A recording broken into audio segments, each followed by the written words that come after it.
Hey guys, welcome back to another video. We're going to be doing a quick tier list. I kind of already have them all placed just so that it saves some time. I will be touching on all the heroes and just kind of explaining why they're ranked where they're ranked. This is based more off of competitive and high level play and scrims and things like that, and what I would expect the meta to look like during the next PCC coming in January, which is the next big tournament. I would say that as long as nothing changes, this is how I would expect it. Granted, some stuff might go up or down depending on how teams kind of adapt to the current meta, but this is kind of what's currently being played at the high level. So we're just going to go from the top to bottom. Gideon being the top mid since the game basically has come out. His kit is insane. He did get his E nerfed a little bit, which does hurt him, but he is still the best caster in the game. Effectively, all the other mids have kind of gone down a little bit. It's a little bit less of a high priority role in the current meta, but he is very strong still. Definitely a premier mid laner, and something that I would expect to be highly contested and or banned out, as along with a lot of these other S tier characters. Moving on, we have Narbash. Some of the new items and some of the changes has kind of made it into sort of like a tank and like a poke heavy meta, which allows Narbash to be incredibly effective in the current meta. I would expect him to be, if not high priority picked, definitely picked within the top couple picks, either from the first or second team, whether that be second or third pick or first picked in general. He's very strong. He could debatably go down to A+ tier just because his laning phase isn't nearly as strong as somebody like Decker maybe, but his late game and his mid game team fight are absolutely incredible, and he is phenomenal right now. Moving on, we have Richter. Richter is very self-explanatory. The hook is debatably the best ability in the game. It just pulls people out of position and makes them die, basically. He can play 3 roles, jungle, support, or offlane, so you can high pick him. He has a couple bad matchups, specifically like Chimera, but you don't really have to worry too much about that. They have a lot of easy setups in the current meta with, like, things like Decker, support, and stuff like that. Offlaners are very easy to pick. It's a little bit of a tank meta, so you don't have to worry about getting hyper cleared on by like a Feng Mao as much right now, and he counters a lot of the other stuff that other teams might want to do, such as pick like Crunch and things like that. Just an incredible pick. The hooks are just nuts. I mean, that's basically it. If you're hitting the hooks, he's an S tier character. If you're not hitting the hooks, he's a C tier character. That's just kind of how he goes. It's the nature of the kit. Very similar to the next character, Wraith. Wraith is arguably the best character in the game right now. I could 100% see him start getting banned consistently. I've been seeing him played a lot more in scrims. I've been seeing a lot more people be more comfortable on playing him in a competitive environment. He is a little bit susceptible once you get to him, but the way you play him in like a competitive situation or a higher level lobby, you should not be in a position to get gone on, and his damage potential is absolutely insane. You just kind of one-shot people, and there's not really much that you can do in response because his right click goes to the wall. He is a lot harder to play, though, than most of the other heroes. Similar to Richter, it's kind of, if you're hitting, you're top tier. If you're not hitting, you're C tier, and you're just not doing anything. Very similar to Richter. If you hit all the right clicks, S tier character. If you're not, C tier character. Just practice the right clicks if you want to have a really high impact. And then the last hero in the S tier is Twin Blast. I mean, pretty self-explanatory. He is the best ADC. That's just it. Not including Wraith. If you want to include Wraith as an ADC, another reason why he's top pick is because he's a flex. Twin Blast is also a flex. He could be played mid or ADC. The auto attack build right now on him absolutely shreds through the tanks, and he's probably the fastest tank shredder in the game, especially in this more tanky meta, as you see in the A+ tier when we get down to that. Just an incredible pick, very safe, can farm from under his tower, can't really be ganked, fantastic kit, just slows, allowing to hit people from long range. Just an incredible character, and in very, very high priority in my scrims and experiences from what I've watched, and I would expect him to be a top pick during the PCC. Moving on, we have Decker. Probably the second best support right now. You could debate it with some of the other ones, but I think some of the other ones have a little bit more weaknesses than Decker does. She's just strong in lane, strong out of lane, long range stun. Cage is fantastic. I think she's a little bit worse than Narbash, just because I think Narbash outscales her a lot, even though she is a little bit better in the lane. I do think none of the new items really fit for her very well, and in fact, they actually nerfed, they changed Tainted Scepter, or not Scepter, Totem, which actually kind of hurts her a little bit as well, whereas Narbash just gets a straight buff from that item. So in that regard, I do think she has fallen from the S tier a little bit and is just somewhere in the A tier, sorry, A plus tier, as she is above most of the other characters in the game. Next up, we have Drongo. Drongo was an S tier ADC. Now he is kind of in the A plus tier. He has gotten a few nerfs here and there to his damage and whatnot, but Gag Grenade is still one of the best abilities in the game, especially in a tank meta. Being able to lock people down with some CC and then throwing a Gag Grenade on them to silence them for another 2 seconds is fantastic. He is very strong, very safe. The protection shred is always nice as well, and he works pretty well with the current build, although he is not able to go the Stormbreaker as easily as somebody like Twin Blast, since he has to go Vanquisher to get the most effective value that he can. The next hero we're going to talk about is Greystone. Greystone is really, really strong. The only thing that really kind of limits Greystone compared to some of these other tanks is that he doesn't have good CC, but he is unkillable, and he is a flex pick, so you can play him in jungle or in offlane, and he is a top pick in both. Really, really strong pick. Even in casuals, he's a really strong pick. I would recommend picking him even in casuals. He just kind of does everything you need a jungler to do other than CC people. Very strong clear, very strong teamfight presence, very strong AoEs, easy chase, counters a lot of the ADCs, which is kind of what you need to do right now, since the casters are not as relevant on this patch, I think. Very, very good character, and I would highly recommend picking him up if you are looking to. The next character we have is Kira. Kira is a strong ADC, just some mobility, nothing crazy. Her kit's okay. She's solid in lane, solid in team fights. She's better than the other ADCs, which is why she is in the A plus tier, but she isn't on the same level, in my opinion, as the other three, which is Wraith, Twin Blast, and Drongo. The next character is Rampage. I think Rampage is pretty strong right now. There's a lot of easy setup for him to kind of get hooks off. He is, or not hooks, sorry, rocks off. He has a very strong jungle presence. He's very active on the map. He's not really a hyper farm jungler. He's a fight oriented jungler. He also allows you to play enchanter supports or like more backline oriented supports like Muriel and stuff like that, since he's a big beefy frontline.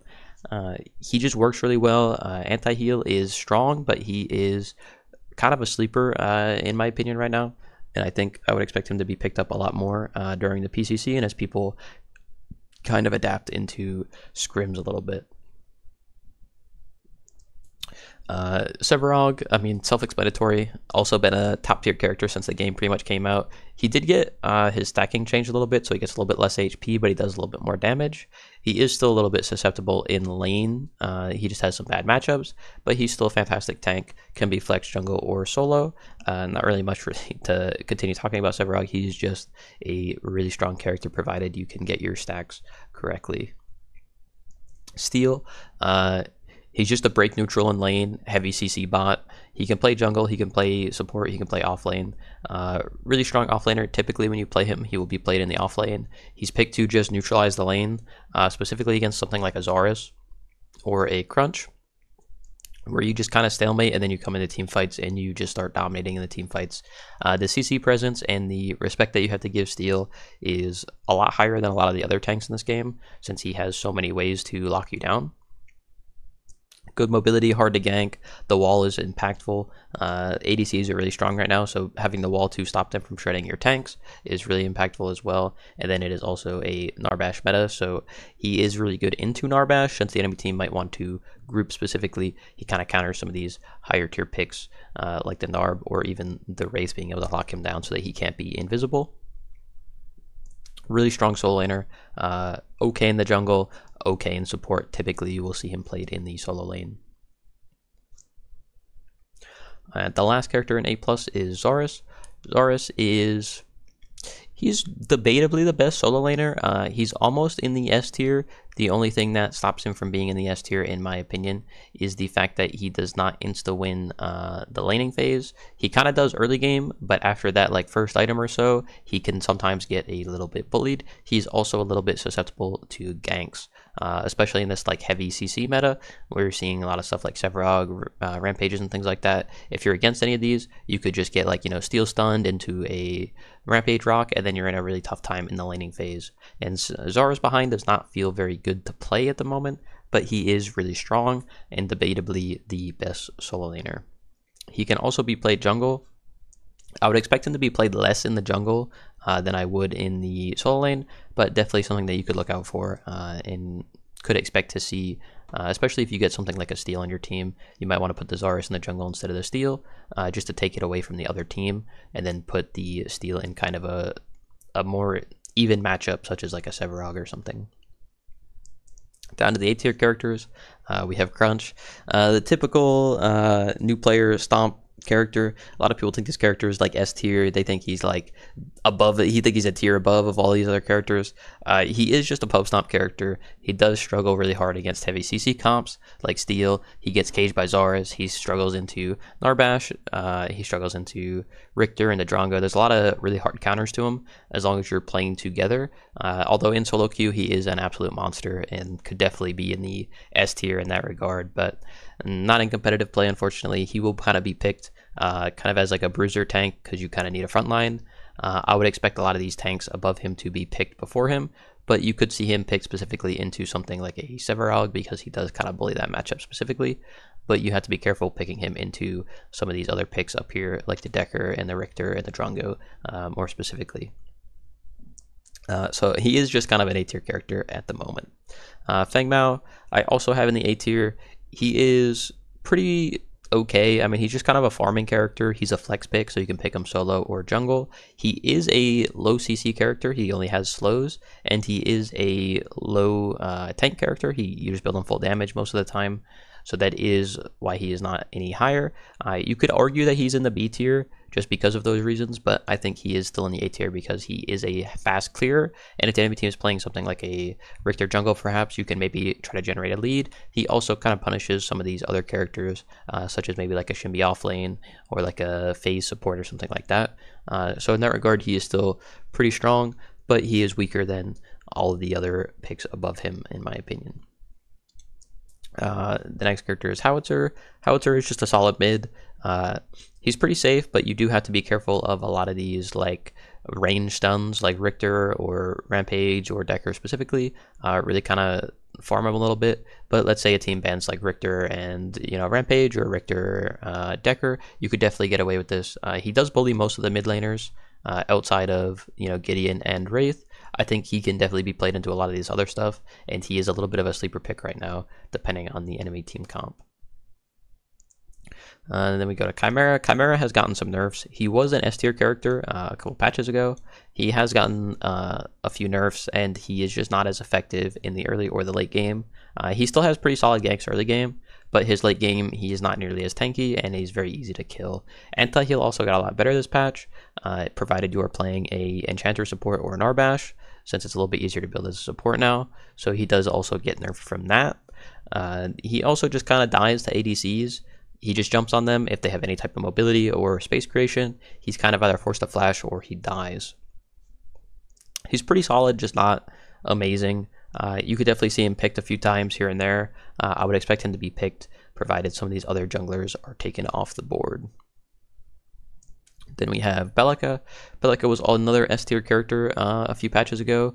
I think she's kind of fallen down a little bit. I think she's a little bit more of an average mid laner, as she kind of always has been. She is still strong in the lane, but people have gotten a little better. They've gotten more used to playing against her, and her support has fallen down a little bit. And I think that's the biggest part, is her support is strong in lane, but she kind of falls off a little bit in team fights since people are playing a lot more tank heavy comps. She's kind of the target in a lot of fights, and she can get herself picked very easily, especially from behind. Mid lane, she's still solid, debatably an A+ mid laner. Since she is still really strong. She does get bullied by Howitzer. It's a 50-50 matchup against Gideon. She does kind of stink a little bit into Wraith, but she's solid. Nothing wrong with Belica. Just a solid A tier character. Again, debatably A+, but I have her in the A tier for now until I see a little bit more out of her. I would expect her to be picked a frequent amount though during the PCC. The next character we have is Murdoch. Just the average ADC. I mean, that's really it. Nothing else really to say about him. He's just the ADC. He's the ADC of ADCs. He's just average. That's what he does. Everything he does is just average. He has average damage, average potential. He has the long arm of the law, which is really nice, but he doesn't really have a strong laning phase, doesn't really have a strong team fight. He's just he's the ADC that you pick when you don't know what to pick, really. He's just average. There's not much else to say about him. He's okay at all points in the game, and he has okay damage at all points in the game. Nothing bad about him, just nothing fantastic about him either, other than his ultimate. Then we have Muriel. Muriel is really strong in the right hands. You do have to be a little bit more aggressive. You can be picked a lot early game if the enemy team isn't, if you aren't playing correctly around the enemy team. You will kind of be focused out a little bit. You do have to position correctly, and you do have to utilize the ultimate. The ultimate can be fantastic though when played correctly. I don't expect a lot of people to be playing her. I don't think a lot of people should be playing her, but if you are confident on her and you know how to get the value out of her, you can definitely have a really large impact, provided that you are able to do it correctly. Again, not something I would recommend the average player play. In casuals, I would say she's at like C tier. I would never really want her on my team, but depending on the person that you're that's piloting her, she can be like an A+ character even. Very strong. Some of the new items like Windcaller and the new Tainted Totem are really powerful on her and can definitely be really good. She also thrives a little bit in the tank meta by being able to keep her front line alive. You get like a Rampage, Sev, Muriel, you pretty much insta-win the late game. It doesn't really matter what your backline is, provided you guys are playing correctly. Then we go to FaZe, the uninteractive dual lane character. You just sit back, you just clear waves, you just let your ADC kind of do whatever, and you just get to late game for free. You also have free setups for ganks. A lot of the time, if you're playing like any of these junglers really, getting a Lance into like a Richter Hook or a Lance into a Rampage Rock or a Sevarog or something like that will almost always result in a kill or a flash or something like that. Very easy setup, very strong character in that regard, but she is a little bit susceptible to some of the later game characters diving on her very easily, like a Sevarog. It's very hard to get away from a Sevarog. If you get caged by Zarus or Decker, it kind of counters your pull. You can't really pull people out of them.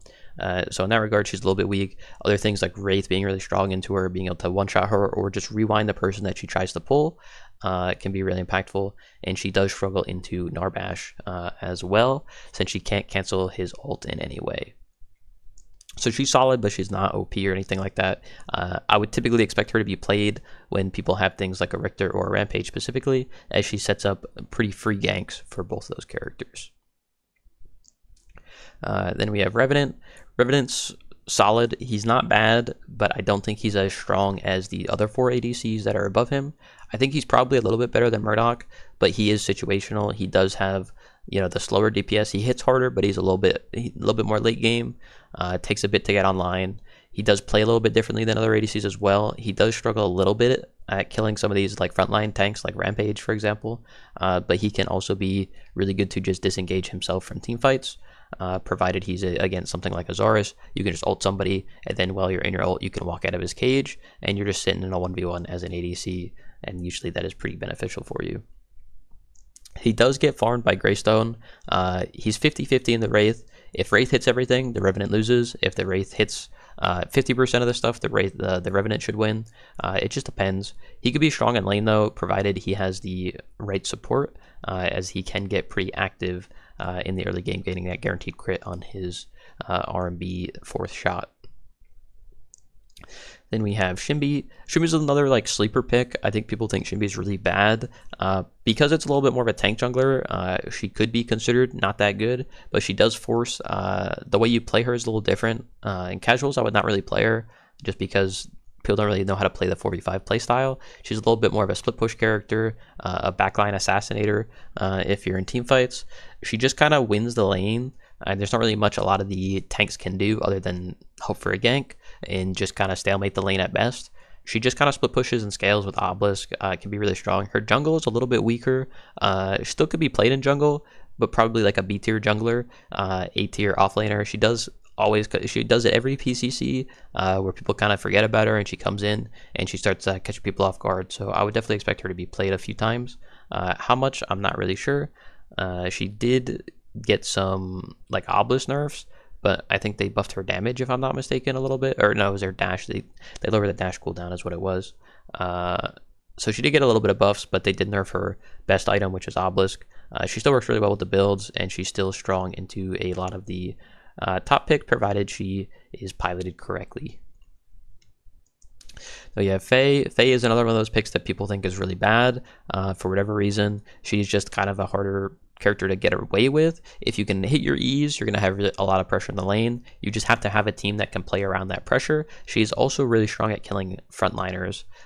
It might not seem like it, but the E is probably one of the highest DPS abilities in the game. It's provided that you can hit it multiple times on the same person, and it allows you to really kill a lot of these tanks and frontliners. The other thing is that a lot of these characters in the higher ranks above her aren't really building what's called stasis or cleanses really, other than the ADCs. A lot of the tanks are going either what's called War Boots or Sapphire Mantle, or they're going Icecorn Talons a lot of the time. So she can kind of really punish them as well by being able to just lock them down and then blow them up in the late game, which is really strong. It is a little bit harder to get away with, granted, but you do get a lot more pressure in the lane, and if you do want to fight in the 2v2, she's really strong at fighting in the 2v2 with the jungler, and she has really strong roam potential and gank potential because she has a lot of wave clear to allow her to do that. Next up we have Countess. Countess is debatably A tier jungler, however I think she is probably a little bit worse B tier just because it is a tank meta.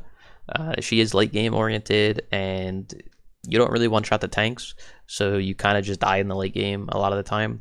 It can be solid, just depends on the person piloting her. I think she could again be an A tier jungler. For now I have her in B tier, just too late game in my opinion to really get off the ground in most games. The other problem is that she can't really tank objectives, which does require your solo laner to then be on the objective, which makes it hard to zone people during team fights, especially in the late game objectives, which is kind of the whole point that you pick her, is to be effective in the late game, and then it makes it really awkward to actually do stuff. However, if you do have something like a Narbash or a FaZe that can heal, she could be really strong, just because then she can be the one zoning, and then the other person can just be getting healed, or your solo laner can be zoning and she could just be getting healed. So that is something to note. Next up we have Gadget. Gadget's she's too late game. You don't really provide much until 25 minutes. If you're not 5 items, you're not relevant. That's basically how Gadget is. I would expect her to be picked just because she's a counter pick to Gideon, more or less, but other than that, I wouldn't really expect her to be picked unless some of the other mids are off the table, or they are picking her as a magical damage shred to try and kill tanks on the dive. Let's say she's against a heavy dive comp, she can be pretty strong into something like that. She does pretty poorly into Wraith though. She also struggles to get away from people like Greystone, very susceptible to ganks by things like Rampage, stuff like that. So she is a little bit on the weaker end, and she is very late game, very similar to the next character, which is Iggy. I think Iggy is really strong around objectives, but if his team is on the losing end, which typically they should be because his lane pressure is not super high, he doesn't have a good fight potential. He can clear the wave, but he can't really fight, and his roam is not strong because he doesn't do a ton of damage. He just does a lot of chip damage, which can be good if your team is winning or you're fighting around objectives and your team has kind of priority, because then they're going to be fighting into Iggy turrets, in which case he does do a solid amount of damage. But he is very late game.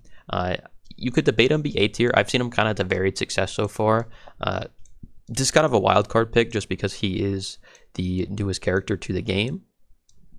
He could be anywhere between B and A+. Currently I have him on a little bit of the weaker end for the same reason that I have Gadget down here. I do think he is a little bit better than Gadget, just because I think he does what Gadget does a little bit better. Again, you could debate him into the A tier. I think you could even debate him into the A+ tier. I just have to see more from him before I can really make a solid estimate. I'm actually just going to put him in the A tier then. He's somewhere in between these three. I'll put him in the A tier for now, but he could be a little bit above, a little bit below. It is hard to guess since I've only seen him played for about a week now, and even less so in scrims and high-level matches. The next hero is Kallari. Kind of similar to Countess. It's a tank meta, so you kind of struggle to kill tanks. You are good at assassinating backline. You do struggle to tank objectives, and you are a little bit more of a late game character, but you do have a lot of presence in the early game. The other team has to be very aware of where you're at and what you're doing, so you can be pretty strong in that regard. But higher end players will kind of know typically what you're doing and kind of how you're playing it. You do also have no CC, which kind of sucks at doing what you need to do. She is solid though, and if you are a Kallari main, you could definitely get away with it. I would not really recommend playing it though for the average player. Next up, we have Sereth. Sereth is, in casuals, a S tier character. This is unfortunately not a casual tier list. This is more of a competitive / higher elo side. She is a little bit weaker. When people know what they're doing, she kind of just dies. She is not tanky enough to really tank things, and she doesn't get away with snowballing a free lead, which she does in casuals. In casuals, you can just kind of gank people and you get a lead, and Sereth from ahead is one of the better characters in the game. But typically that doesn't happen, and you are forced to go kind of a tankier build. You're not really going to be allowed to just auto attack people, so you're really hoping that you just kill them in your burst. If you don't kill them in your burst, you just kind of die in most games. At least that I've seen her played in scrims and or competitive play. I have seen her almost get 0 success in the higher level lobbies / competitive play. I maybe expect to see her picked maybe once or twice in PCC, if that. Other than that, I would expect her to not really be played at all. It would be a little bit of a surprise to see her played consistently, provided none of the items or heroes get changed before then. In the bottom tier, we kind of have Morigesh. You're just a single target mage. You're super late game like Gadget, but you're single target and your team fight is not very good. You do kind of one-shot people if you have the ability to get to them, but in a competitive environment, you're not going to really be able to get to them. You're also very susceptible to ganks, and you kind of stink into a lot of these higher tier picks. Greystone, Rampage, Richter, Sevarog, they are just going to be feasting on you. Warboots is also really strong right now. She struggles into Warboots. She just has too many issues going on right now for her to be any higher. She can be played in a casual level. Like at a casual level, she's probably a B tier, but in terms of competitive play, she is definitely towards the bottom of the barrel, debatably the worst hero in the game right now. And then we have Grux. Grux could debatably be B tier. I think he's just one-dimensional. You could see him played a little bit into like the Sevarog matchup, similar to like Sparrow. Like you could maybe see Sparrow played once or twice. I could see it, but I think they're both like kind of C tier. I would probably avoid picking these in a competitive environment unless the person is really comfortable on it and they feel very confident into the enemy team comp. But he struggles into the heavy tank meta. He's very gankable. If the enemy team has, again, something like a Sevarog or a Richter or a Sev Rampage, something like that, it is very easy to just kind of kill him for free. He does get pressure in the lane though, so if you are picking like a heavy pressure comp, I could see him played. I'm going to put him in the B tier. I would expect him to be played about the same amount as Sereth. Maybe you pick him once, maybe you pick him twice. I would not expect to see him picked a lot. His jungle presence is non-existent. I would not really play this character in the jungle at all. But I'll put him in the B tier for now, just to kind of give him the benefit of the doubt. I don't think he's as bad as Morigesh, and I think he has a little bit more use than that. If you do play heavy pressure solo side too, he can actually be very valuable, but he does fall off into the late game, kind of similar to a Crunch, which does the same thing, but just a little bit better. Then we have Sparrow. There's just not really a reason to pick Sparrow. She does do a ton of damage and she does shred tanks, so I could maybe see her in the B tier and being played every now and then maybe, but from what I've seen so far, she has had almost 0 success. I don't think I've ever seen her win a scrim. She hasn't performed in the previous PCCs. I don't think she'll be picked or used much in this PCC. I would be surprised to see her picked more than once or twice if people were just trying stuff out or they were trying to catch people off guard. I do think she is pretty strong. I think she could be a little underrated, and I think she could be like an A tier pick, a little bit of a sleeper pick. But from what I've seen so far, I can't put her anything above B. I would say she's above Morigesh. I don't think she's even deserving of the B tier from what I've seen. So I'm going to put her in C, but you could debate her being B or A. It just depends. I don't think she's that good, though, unless maybe people are just playing her incorrectly. But usually you just kind of get gone on by these tanks and you just die before you get to the chance to actually kill them. Provided you can actually get to the late game, you do actually have the DPS to kill them, as opposed to like kill them faster than some of the other ADCs anyways. But she's just a little bit worse than she used to be. So for that reason, she's going to stay in the C tier for now. But that's a quick tier list. I appreciate you hanging out. This actually took a little bit longer than I thought it was going to. I apologize for the long video. Hopefully you guys enjoyed it. Let me know in the comments or whatnot. And I hope everybody has a good rest of their day. And thank you for watching.